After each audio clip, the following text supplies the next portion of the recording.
오늘은 거룩한 등정의 사다리 제4강으로서 참회, 죽음을 기억함, 애통에 관해서 말씀드리겠습니다.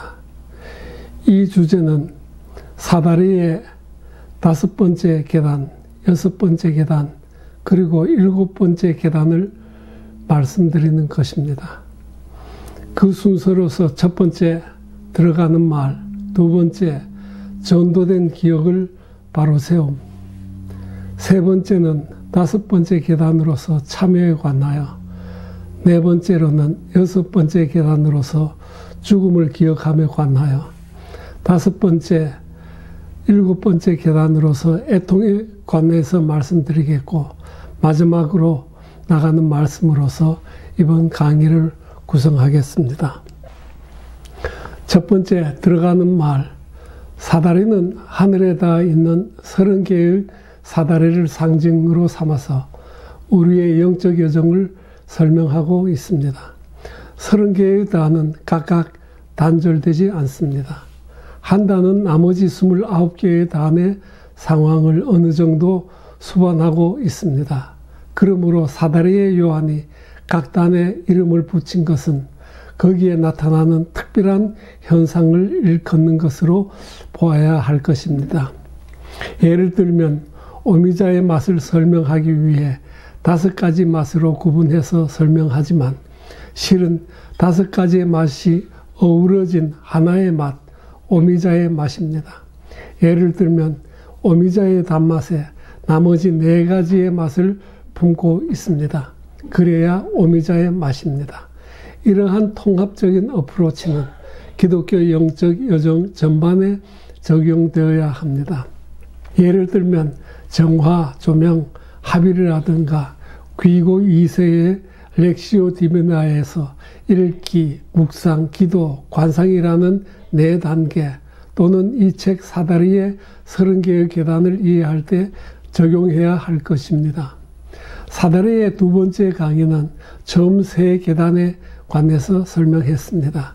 첫 번째 계단으로서 세상의 등을 돌리다, 두 번째 계단에서는 이탈, 세 번째 계단에서는 유랑생활에 대해서 말씀드렸습니다. 저자는 이 3단계를 목적을 하나님의 나라에 둔 사람을 의식해서 집필했지만 실은 보통 사람이나 무신론자 또는 배교자들도 실천할 수 있는 수행 방법입니다. 사다리의 4번째 강의는 순종에 관해서 다루었습니다.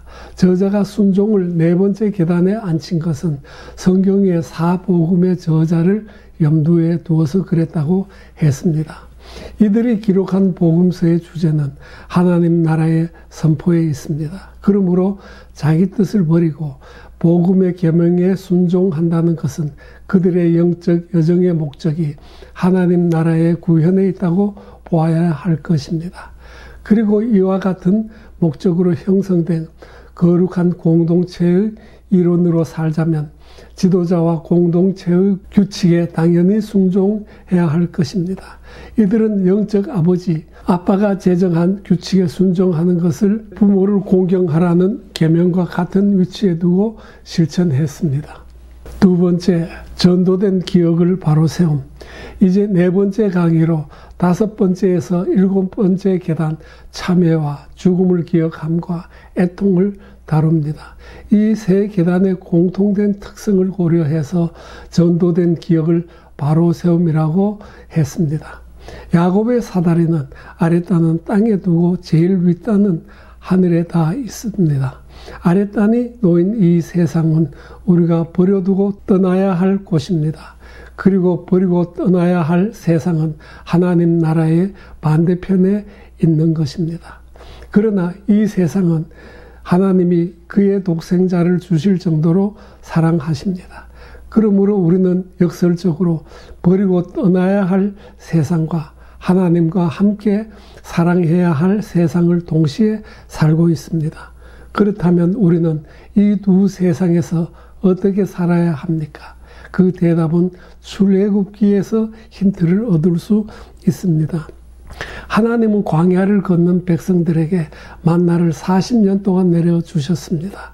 그러나 그것에 집착하여 저장하면 벌레가 생기고 냄새가 나서 먹지 못했지만 안식일 즉 하나님의 나라를 위해 저장할 때는 냄새도 나지 않고 벌레도 생기지 않았다고 출애굽기 16장 20절에서 24절에 기록되어 있습니다. 이처럼 이 세상은 우리에게 주신 하나님의 선한 선물이지만 세상과 세상의 것에 집착할 때는 고통과 저주의 원인이 될 수 있습니다. 그러므로 세상을 문자적으로 이해해서 버릴 것이 아니라 그것에 집착하는 태도를 버려야 할 것입니다. 사막 교부들의 금언에 이렇게 기록되어 있습니다. 어느 날 난쟁이 요한이 다른 형제에게 말했습니다. 나도 천사들처럼 모든 염려에서 해방되어 일하지 않고 끊임없이 하나님을 예배하고 싶습니다. 이렇게 말하고 나서 그는 외투를 벗어던지고 사막으로 갔습니다. 그는 한 주일 지난 후에 돌아와서 문을 두드렸습니다. 그러나 형제는 문을 열어주지 않고 누구십니까? 라고 물었습니다. 형제님, 요한입니다. 안에서 대답하는 소리가 들려왔습니다. 요한은 천사가 되었으므로 이제는 사람들과 함께 살지 않습니다. 요한은 애원했지만 형제는 그를 들여보내주지 않았고 요한은 슬퍼하며 밖에 서 있었습니다. 아침이 되어서야 형제가 문을 열어주면서 당신은 사람이므로 먹기 위해서는 다시 일해야 한다고 말했습니다. 아빠 요한에 엎드려 용서해 주십시오라고 했습니다. 집착은 믿음의 부족, 의심에서 기인합니다. 원초적으로 이것은 아담과 뱀의 대화에서 시작합니다. 아담은 결코 죽지 아니하리라는 뱀의 말을 들은 후 그 열매를 보니 먹음직도 하고 보암직도 하고 지혜롭게 할 만큼 탐스럽게 보였습니다. 필로칼리아 교부들은 이 상황을 뱀이 인간의 오감을 자극하여 식탐과 탐욕과 허영이라는 세 가지 주된 정념을 일으켰고 그것이 내면에 들어올 때 다른 5가지 정념이 따라 들어왔다고 설명합니다. 필로칼리아 47쪽에 수덕 생활을 실천하는 사람을 최전방에서 공격하는 마귀들의 집단이 셋입니다. 탐식의 욕구를 부추기는 마귀들, 탐욕적인 생각을 선동하는 마귀들, 그리고 사람들로부터의 존경을 추구하도록 선동하는 마귀들입니다. 다른 마귀들은 뒤따라오면서 이미 이 세 집단의 마귀들에 의해 상처를 입은 사람들을 공격합니다라고 기록되어 있습니다. 그러므로 사악한 정념은 인간의 5 감각을 자극하여 바르지 못하게 분별하도록 한 것입니다. 한번 사악한 정념을 경험할 때 그것을 이해하고 그것을 상을 짓고 기억에 담아둡니다. 그리고 이 다음에 같거나 비슷한 상황을 맞을 때 그것이 되살아나서 판단하고 의식하는 데 결정적인 작용을 합니다. 그러니까 한번 사악하게 형성된 기억은 계속 사악하게 작용하여 그것을 마음에 쌓습니다. 이것을 원죄의 악순환이라고 합니다. 그러므로 우리 내면에 전도된 기억으로 가득 차 있습니다. 전도된 기억은 어떤 기능을 하는가? 그것은 무상한 이 세상을 불변하고 궁극의 행복을 주는 하나님의 나라로 보게 합니다. 그리고 고통의 원인이 되는 감각적 쾌락을 천상의 희락으로 즐기며 정념에 물든 자기, 죄악에 물든 자기를 부둥켜 안고 살게 합니다. 그러나 하나님의 은혜로 한번 영안이 열리게 되면 이 세상과 그것이 주는 것은 모두 무상하고 추한 것으로 보이고 인생은 잠시 피었다가 사라지는 아침 안개와 같고 그 영광은 마른 풀과 같고 육신은 재가 되어 바람에 흩날리고 한 줌의 흙으로 돌아가는 것이 인생임을 깨닫게 됩니다. 이러한 선한 동기를 얻은 자가 영원하고 화평한 하나님의 나라를 향해 출발합니다. 그는 영적 여정의 첫 번째에서부터 4번째 계단을 밟고 올라가지만 여전히 이전의 상태로 되돌리려는 마귀의 시험은 쉬지 않습니다. 그들은 갈고리로 사다리 위에 있는 자들을 낚아챕니다. 이 갈고리에 걸리면 타락하여 나중에 형편이 전보다 더 심하게 될 것입니다. 여기서 마귀의 갈고리란 사악한 정념, 감각적 쾌락과 그것으로 인해 형성된 사악한 기억들입니다. 그래서 사다리의 요한은 사악에 물든 기억을 선한 기억으로 대체하는 단계로 5번째 계단의 참회를, 6번째 계단의 죽음을 기억함을, 7번째 계단의 애통을 두고 설명하고 있습니다. 3번째, 5번째 계단 참회에 관하여 참회는 죄에 대해 등을 돌림을 의미합니다. 이것은 첫 번째 계단 세상의 등을 돌림에 상응합니다. 다시 말해서 첫 번째 계단에서는 세상의 등을 돌리고 세 번째 계단에서는 죄의 등을 돌립니다. 저자는 이제 5번째 계단에 참회를 두었습니다. 저자는 5이라는 숫자를 인간의 오감을 의미해서 그렇게 했다고 했습니다. 사다리 114쪽에 우리는 회개를 통해서 5번째 계단에 도달했습니다. 그리하여 5가지 감각을 정화하고 형벌을 받아들임으로써 본의 아니게 형벌을 피했다 했습니다. 그러니까 저자는 5번째 단계의 참회란 인간의 오감을 통해 사악하게 형성된 기억을 정화하고 선한 기억으로 재형성하는 과정이라고 할 수 있습니다. 5번째 참회의 텍스트 대부분은 지루할 뿐만 아니라 세상에서 생활하는 현대 기독교인들에게는 이해가 어렵습니다. 그래서 저자가 전하고자 하는 뜻을 구분해서 읽으면 좀 더 쉬울 것입니다. 죄란 악행의 원인 또는 동인이 됩니다. 보통 우리는 표면적인 악행을 죄로만 여기고 그 원인은 놓치기 쉽습니다. 참된 회개란 죄의 원인을 돌이키는 행위입니다. 저자는 참회 생활을 하는 몇몇 수도사들을 방문하여 그들이 무슨 죄를 어떻게 그것을 참회하는지 살펴본 것을 기록했습니다. 이 기록이 참회의 텍스트 대부분을 차지하고 있습니다. 참회자들은 거처를 중죄수를 가둔 감옥이라고 부를 정도로 비참한 생활을 하거나 중죄인이나 당하는 육신의 고통을 스스로에게 부과한다거나 양심의 가책으로 인해 기도조차 못한다라고 할 정도였습니다. 어떤 사람은 가슴을 치며 눈물을 흘렸고 사자처럼 으르렁거리며 울었다라고 기록했습니다. 또 어떤 사람은 혀가 개처럼 말라 늘어져 있었고 사막의 뜨거운 땡볕에 서서 자기를 스스로 벌했다라고 기록했습니다. 사다리의 요한은 참회에 대해서 이렇게 설명했습니다. 참회는 세례의 갱신이며 인생의 새로운 출발을 위한 하나님과의 계약입니다. 참회는 겸손을 추구하며 육체의 위로를 믿지 않습니다. 참회는 자기를 경계하는 것입니다. 참회는 희망의 딸로서 절망을 부인합니다. 참회하는 사람은 죄를 범한 사람이지만 창피를 당하지 않습니다. 참회는 죄와 반대되는 선한 행위를 행함으로써 주님과 화목하게 합니다. 이는 양심의 정화요 자발적으로 고난을 참고 견디는 것입니다. 참회하는 사람은 자기 자신에게 형벌을 가합니다. 왜냐하면 회개는 배를 무섭게 받게 하는 것이요 영혼을 채찍질하여 깨달음을 얻게 하는 것이기 때문입니다라고 기록해 두었습니다. 그러나 참회는 지난날의 것을 대상으로 삼고 있습니다. 참회 중에도 갈고리를 든 교활한 마귀의 역사는 쉬지 않습니다. 마귀는 참회자의 정신을 슬픔과 애통이라는 쇠사슬로 묶어서 하나님 나라에 대한 소망을 절망으로 바꿔버립니다. 사다리 111쪽에 우리를 구원하시는 하나님께서는 우리가 오랫동안 포로로 잡혀 있는 것을 허락하지 않기 때문입니다. 그러나 우리는 실족할 때마다 우선 낙담의 마귀를 격퇴해야 합니다.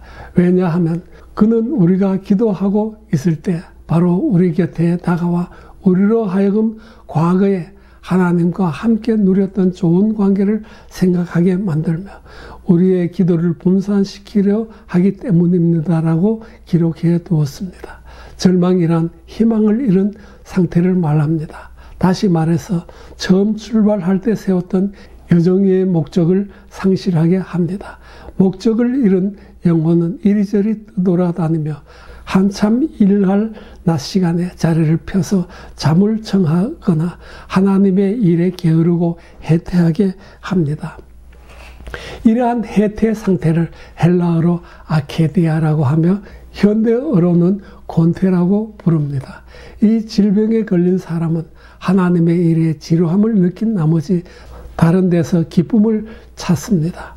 그러므로 참회 생활에 하나님 나라에 대한 소망을 잃지 말아야 합니다. 회개 없이는 천국에 걸쳐있는 사다리 위를 올라갈 수 없습니다. 사탄이 모든 힘을 다해서 우리가 회개하는 것을 방해하는 이유입니다. 사다리 111쪽에 마귀는 하나님이 우리가 타락하기 전에는 자비하시지만 타락한 후에는 냉혹하시다고 말합니다. 범죄했을 때 작은 허물들과 관련하여 내가 그 큰 잘못을 범하지 않아서 얼마나 다행인가, 큰 죄에 비해서 이것은 아무것도 아니야 라고 속삭이는 마귀의 말에 귀를 기울이지 마십시오. 종종 작은 선불이 재판관이신 하나님의 큰 분노를 녹입니다라고 기록하였습니다. 그리고 112쪽에 계속해서 이렇게 기록해 두었습니다. 하나님의 자비와 대등하거나 능가하는 것은 없습니다. 그러므로 낙심하는 것은 자신에게 죽음을 가하는 것입니다라고 했습니다. 그러므로 무엇보다 우선해서 힘써 회개해야 합니다. 자신의 업적을 남에게 알리는 것보다 자신의 잘못을 발견하는 데 우선해야 합니다. 성공으로 인한 기쁨을 추구하는 것보다 자신의 잘못을 발견하고 애통해야 합니다. 네 번째, 여섯 번째 계단, 죽음을 기억함. 죽음을 기억함은 인간 생명의 필멸을 기억함입니다. 인간은 반드시 죽으며 인간이 살아가기 위해서 땀을 흘리고 상고를 겪으며 인간은 연약하여 죄를 지을 수밖에 없으며 스스로 구원할 수 없는 존재입니다. 이러한 인간의 조건은 창세기 3장에서 이미 결정되어 있는 것입니다. 죽음을 기억한다라는 것은 하나님 기억에 상응한다고 초대 동방 교부들은 말했습니다. 인간의 조건은 창조주 하나님을 아는 길을 마련합니다. 날마다 죽음을 상기하는 것은 날마다 죽는 것입니다. 자신의 세상을 떠날 것을 기억하면 매 시간 눈물을 흘리게 됩니다. 죽음에 대한 두려움은 불순종에 기인하는 본성의 특성이지만 죽음에 대한 극심한 공포는 회개하지 않는 죄의 표식입니다. 모든 음식물 중에서 가장 필요한 것이 빵인 것처럼 모든 종교적 행위 중에서 본질적인 것은 죽음에 대한 생각입니다.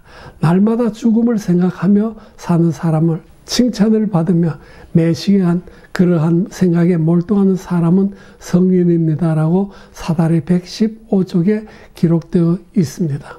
그러나 죽음을 기억하면 유한한 인생을 묵상하고 영원한 하나님께로 귀의하는 선한 동기가 되지만 한편으로는 슬픔과 우울증을 유발합니다. 사다리 116쪽에 이렇게 기록되어 있습니다. 그러나 죽음에 대한 갈망이 모두 선한 것은 아닙니다. 타고난 죄인은 겸손히 죽음을 달라고 기도하지만 자기의 길을 바꾸려 하지 않는 사람은 완전히 절망하여 실제로 죽음을 동경할 수도 있습니다라고 했습니다. 죽음이 언제 닥칠지 모르는 것은 항상 겸손하게 하며 마지막 날 심판을 대비하는 태도를 형성합니다. 사다리 116쪽에 또 이렇게 기록되어 있습니다. 어떤 사람은 당황하여 다음과 같이 질문합니다. 만일 죽음을 기억하는 것이 우리에게 유익하다면 어찌하여 하나님은 우리가 언제 죽을지 알게 하시지 않습니까? 그들은 그러한 질문을 하면서 하나님께서 우리를 구원하기 위해서 얼마나 놀랍게 작용하시는지를 깨닫지 못합니다. 자기가 죽을 시간을 이미 아는 사람은 죽기 오래전에 세례를 받거나 죄 가운데서 평생을 보내다가 인정하는 날이 되어서야 비로소 세례를 받고 회개할 것입니다. 습관은 그를 상습적이고 고칠 수 없는 죄인으로 만들 것입니다 라고 했습니다. 죽음을 묵상하는 것과 감각적 쾌락을 동시에 생각할 수 없습니다. 죽음을 묵상하면서 한편으로는 세상의 쾌락을 동경할 수 없습니다. 그것은 손뼉을 치면서 헤엄치는 것과 같습니다. 그러므로 감각적 쾌락에 쉽게 이끌리는 사람을 죽음을 묵상하는 것이 효과적입니다. 끊임없이 죽음과 하나님의 심판을 기억하기 원하면서도 물질적인 염려와 분심에 굴복하는 사람은 손뼉을 치면서 헤엄치려고 노력하는 사람과 같습니다. 우리 앞에 세상의 일과 하나님의 일 두 가지가 놓여 있습니다. 진정한 신앙에는 육신으로 세상의 일을 하는 동안 혼은 마음에 예수의 마음을 품은 채 해야 합니다. 이것이 세상 일을 하는 신앙인의 태도입니다. 죽음을 분명하고 특별하게 기억하는 사람은 먹는 음식의 양을 줄일 것입니다. 또 겸손하게 먹는 음식의 양을 줄이면 그에 비례하여 정령들이 감소하게 될 것입니다. 영적 나태, 즉 아케디아에서 벗어나는 지름길은 죽음을 묵상하는 것입니다. 마음이 무감각하면 정신이 둔해지고 많은 음식은 눈물샘을 마르게 합니다. 그러나 목마름과 밤샘은 마음을 괴롭게 하며 마음이 동요되면 눈물이 마를 것입니다. 음식을 탐하는 사람들은 이 말을 불쾌하게 여길 것이고 게으른 사람들은 이 말을 믿지 못할 것입니다. 그러나 활동적인 삶을 추구하는 사람은 이것을 시도하고 경험하며 미소를 짓게 되지만 이리저리 국내하는 사람은 한층 더 풀이 죽을 것입니다. 여기서 무감각이란 양날개를 가지고 있습니다. 하나는 양심의 찔림에 무감각하는 것이고 또 하나는 세상 또는 마귀의 유혹에 무감각하는 것입니다. 첫 번째 무감각은 영적 문둥병에 감염된 것과 같이 마귀의 화인을 맞은 것과 같은 현상입니다. 두 번째는 세상에 대해 죽은 자가 되는 길입니다. 죽음을 기억하는 것은 하나님의 축복 중에 하나입니다. 사다리 119쪽에 이렇게 기록되어 있습니다.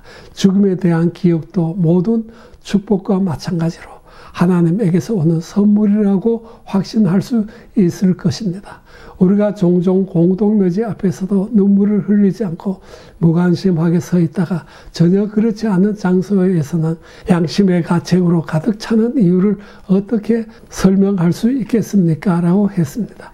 죽음에 대한 기억이란 오늘이 마지막 날이라고 생각하면서 영원한 하나님의 나라를 동경하는 태도입니다. 계속해서 사다리 119쪽에 하루하루를 마지막 날로 생각하지 않고서는 경건하게 하루를 보낼 수 없다는 말도 있습니다. 그리스인들도 비슷하게 말하여 철학을 죽음에 대한 명상이라고 합니다. 무슨 일을 하든지 너의 마지막 순간을 생각하고 절대로 죄를 짓지 말으라고 기록되어 있습니다. 7번째 계단, 애통에 관하여. 애통은 하나님 나라를 향해 나아가는 신앙인이 내뿜는 신음입니다. 사다리 121쪽에 하나님께 합당한 애통은 영혼의 우울증으로 자신이 갈망하는 것을 열정적으로 추구하다가 얻지 못할 때 부지런히 그것을 추적하며 슬퍼하면서 그 뒤를 따르는 영혼의 성질입니다라고 했습니다. 애통은 거룩한 슬픔으로 마음을 지키는 영혼 안에서 활동하는 황금 박차입니다. 사다리 121쪽에 양심의 가책은 영원한 양심의 고통과 침묵으로 죄를 고백함으로써 마음의 불을 쉽게 만드는 것입니다.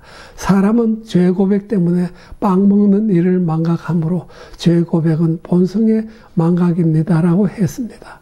애통하는 세 부류의 사람에 관해서 이렇게 또 기록되어 있습니다. 복된 애통에 있어서는 조금 진보한 사람은 말이 없고 진보합니다. 좀 더 진보한 사람은 성내지 않고 불평을 품지 않습니다. 완전한 사람은 겸손하며 수치를 갈망하며 본의 아닌 고난을 기다리며 죄인들을 정죄하지 않고 동정심이 매우 많습니다. 첫 번째 사람은 조건에 겨우 맞는 사람이며 두 번째 사람은 칭찬받을 만합니다. 그러나 세 번째 사람, 고난과 수치를 갈망하는 사람은 분명히 복된 사람들입니다. 그들은 절대 물리지 않은 음식을 배불리 먹을 것입니다. 라고 사다리 121쪽에 기록되어 있습니다. 여기서 절대 물리지 않는 음식이란 처음에 배고플 때는 음식이 맛나지만 점차 배가 불러오면 처음 맛을 느끼지 못하여 음식이 질리게 됩니다. 저자는 세상 음식과 달리 천상의 음식은 먹을수록 맛이 나며 마실수록 갈증을 느끼게 된다는 것을 설명하고 있는 것입니다. 애통하는 상태를 유지하기 위한 지혜에 관해서 사다리 222쪽에 이렇게 기록되어 있습니다. 만일 당신에게 애통이 주어진다면 힘을 다해 그것을 굳게 붙드십시오. 그것은 제대로 확보하지 않으면 쉽게 잃어버릴 수 있습니다. 밀랍이 불 가까이 있으면 녹듯이 비탄도 소음, 세상의 염려, 사치 등에 의해서 특히 천박함과 수다에 의해서 쉽게 사라집니다. 물로 베푸는 세례식보다 참회로 인해 흘리는 눈물이 본질적인 것입니다. 즉 세례식 때 사용하는 물이 아니라 눈물이 영혼의 세정제입니다. 사다리 122쪽에 세례받은 후에 흘리는 눈물은 세례 자체보다 위대합니다. 세례는 이전에 우리 안에 있던 악들을 씻어내지만 세례 후에 범한 죄들은 눈물에 의해 씻겨 나갑니다. 우리는 어렸을 때 받은 세례를 완전히 더럽혔지만 눈물로 그것을 다시 깨끗하게 합니다. 만일 인간을 사랑하시는 하나님께서 우리에게 눈물을 주시지 않았다면 구원받은 사람을 정말 찾기 어려울 정도로 드물 것입니다. 신음과 비에는 주님께 소리치며 떨며 흘리는 눈물은 우리를 위해 중재해주며 지극히 거룩한 사랑으로 흘리는 눈물은 우리의 기도가 받아들여졌다는 것을 보여줍니다라고 사다리 122쪽에 기록되어 있습니다. 겸손한 만큼 애통에 어울리는 것은 없으며 웃음만큼 애통과 반대되는 것도 없습니다. 사다리 122쪽에 거룩한 양심의 가책에서 나오는 복되고 즐거운 슬픔을 굳게 붙드십시오. 그리고 그것을 얻기 위해 끊임없이 노력하십시오. 그리하면 마침내 그것은 우리를 세상에 주는 것들 너머로 들어 올려 그리스도께 바치는 깨끗한 제물로 만들어줄 것입니다. 라고 했습니다. 죽음을 묵상하는 것, 죽은 후 심판을 받아 지옥에서 영벌을 받을 것을 생각하여 그 지옥을 조사해보면 이 땅에서 애통함을 멈출 수 없을 것입니다.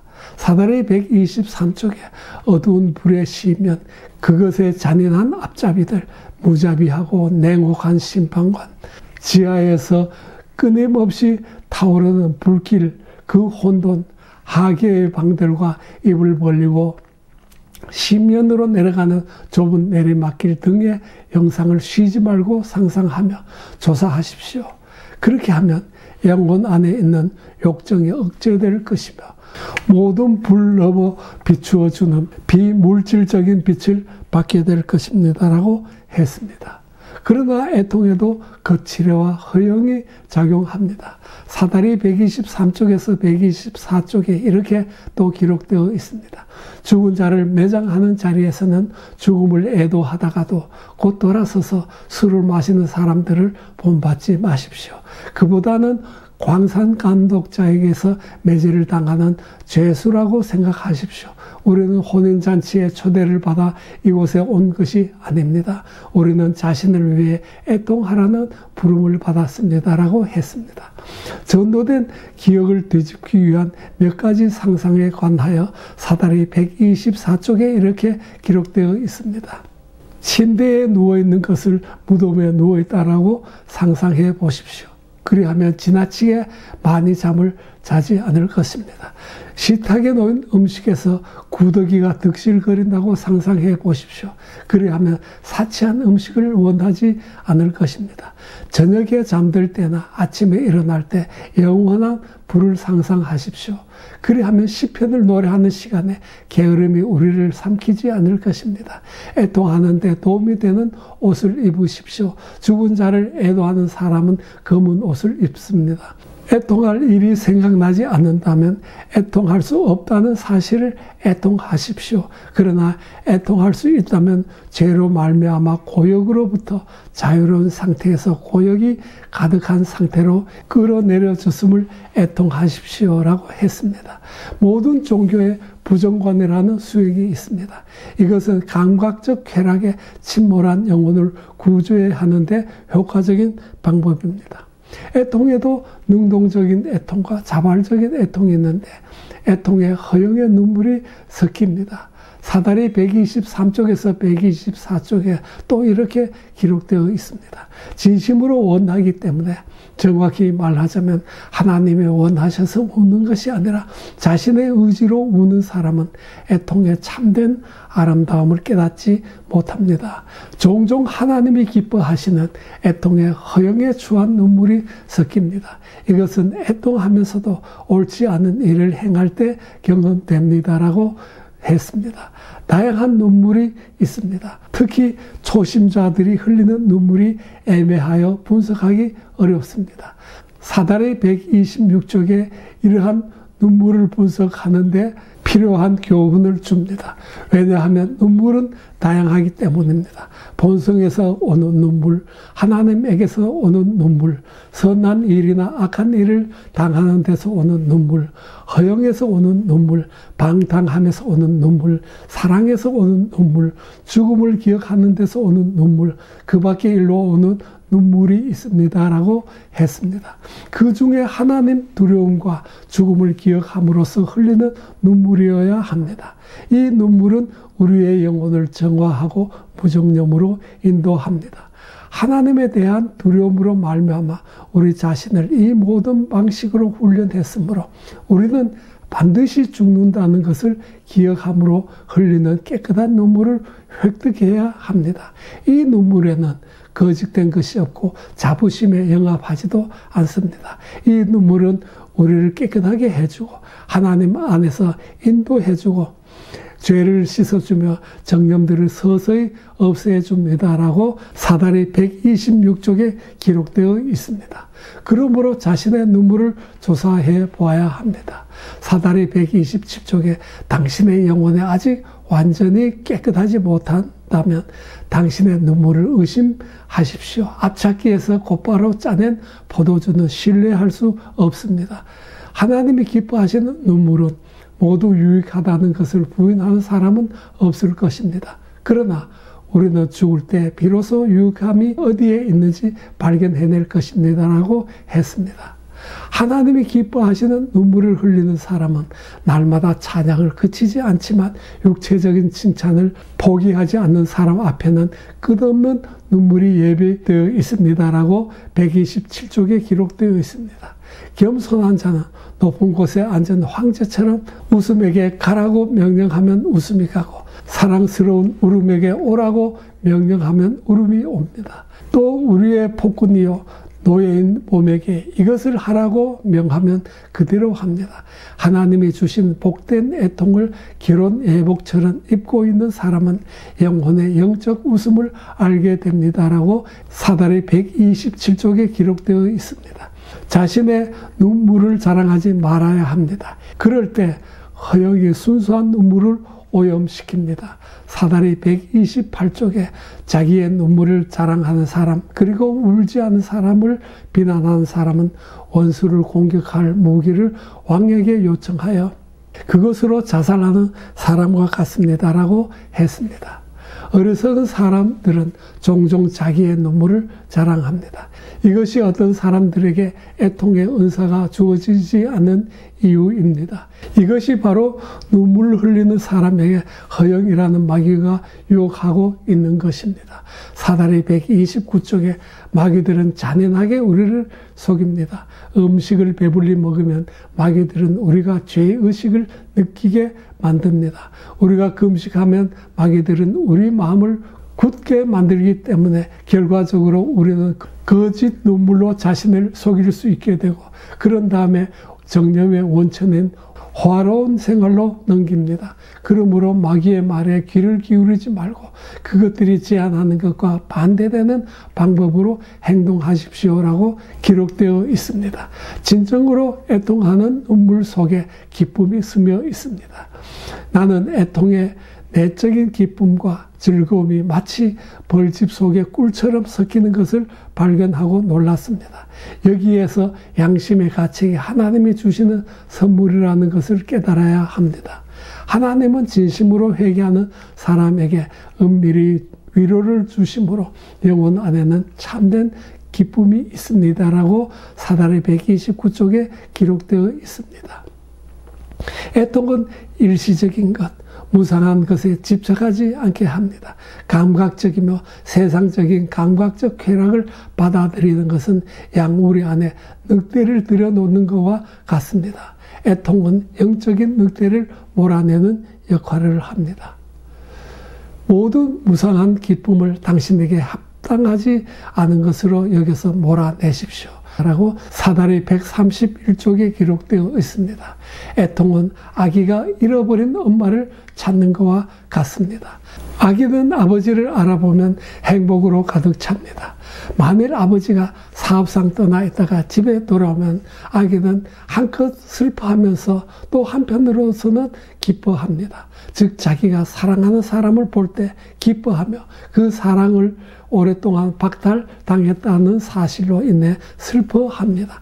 때때로 엄마는 숨어서 아기가 슬퍼하면서 이리저리 엄마를 찾아다니는 것을 보고 즐거워합니다. 이것은 엄마를 사랑하도록 아기를 가르치는 방법입니다라고 사다리 132쪽에 기록되어 있습니다. 애통하는 자는 세상사에 관심을 두지 않습니다. 사형 선고를 받은 사람은 극장이 운영되는 방식에 대해 걱정하지 않을 것입니다. 마찬가지로 진실로 애통하는 사람은 결코 화로운 생활, 번영, 노염, 급한 성미 등으로 돌아가지 않을 것입니다. 애통은 출산하는 여인의 고통처럼 증가하는 고통을 소유하고 회개하는 영혼의 슬픔입니다라고 사다리 132쪽에 기록되어 있습니다. 거룩한 묵상으로 얻은 영적 지식이지만 마음의 통해가 없이 얻은 그 지식은 쉽게 변질합니다. 다시 말해서 애통으로 얻은 지식은 쉽게 변질하지 않습니다. 애통은 구원에 관계합니다. 그러나 신학이나 이적은 구원의 조건이 아닙니다. 사다리 134쪽에 우리는 죽을 때 기적을 행하지 못했다는 이유로 비판을 받지 않을 것입니다. 신학자나 관상가가 되지 못했다고 고발당하지 않을 것입니다. 그러나 쉬지 않고 애통하지 못한 것에 대해서는 하나님께 설명해야 할 것입니다라고 기록되어 있습니다. 마지막 6번째 나가는 말.